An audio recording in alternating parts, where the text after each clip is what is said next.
parts are for the white truck here that we're redoing. They're the metal parts that go and hold the wood back together, all the braces.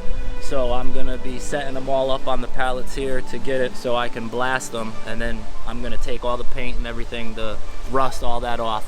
And then once that's done, we're gonna epoxy them and get them ready to put back on the truck. So this pile here is for the passenger side of the vehicle. We have all the driver side set up over there. And then when I finish those, I'll take these, hook them all up like we have the ones outside, and do this side.